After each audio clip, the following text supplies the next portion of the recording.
大家好，歡迎嚟到我哋家事情嘅頻道。今集係我哋有關幸福婚姻系列嘅第2集。我想同大家傾下一個有趣嘅話題，就係幸福嘅夫婦係點樣嘈交嘅呢？我哋成日以為幸福嘅夫妻一定係好 sweet，從來都唔嗌交。事實係咪咁嘅呢？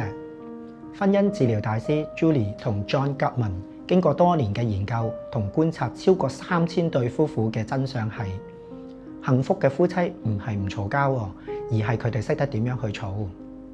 Gottman 夫婦研究嘅結果同我哋工作上面觀察到嘅情況其實都好相似，唔係太多夫婦識得點樣嘈交嘅啫。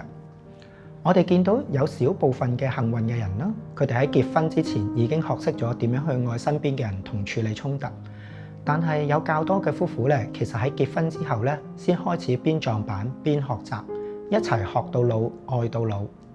但亦見到唔少嘅夫婦始終未掌握到點樣同身邊嘅人好好相處嘅方法，最後要分開作為結局。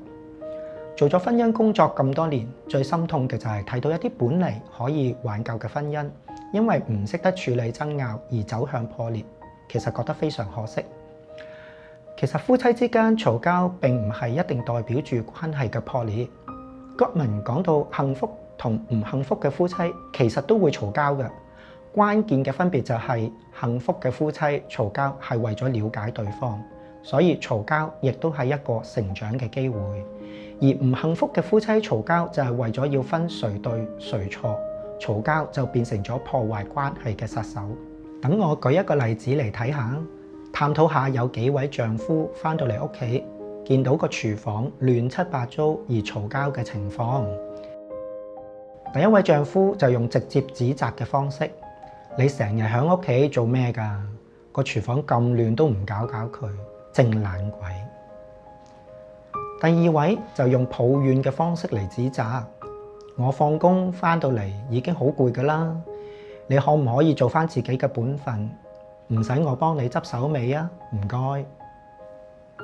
第三位丈夫就用忽視嘅方式，但眼神咧就充滿咗鄙視，心入邊諗：我都已經唔出聲啦，你仲想我點？而第四位就用我的訊息嚟表達：我放工返嚟見到個廚房好亂，我覺得唔開心同唔自在，我想個廚房可以乾淨啲，我想同你傾下。你可能會諗，我係咪想問大家用邊種方式係有效啲，令到對方作出改變？其實唔係喎，以上各種方式其實都未必可以令到另一方改變嘅。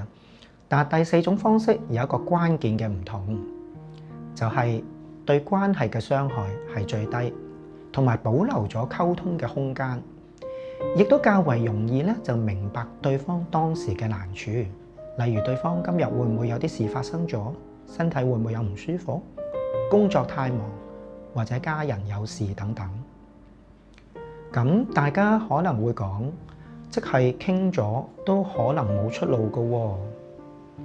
係啊，Gottman佢哋嘅研究指出，其實夫婦面對爭拗嘅問題有70%都喺婚姻當中持續而冇解決到嘅。例如經濟問題通常都唔會因為嘈交而解決得到。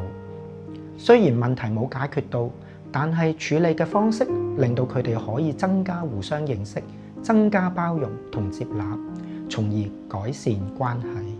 而哈佛大學教授 Arthur Brooks， 佢係專門研究幸福快樂嘅專家。佢講過一句超正嘅說話：人生只有一次，要等到別人改變，等到環境改變，你先至會幸福快樂。呢種信念同等待係好唔明智同唔健康嘅。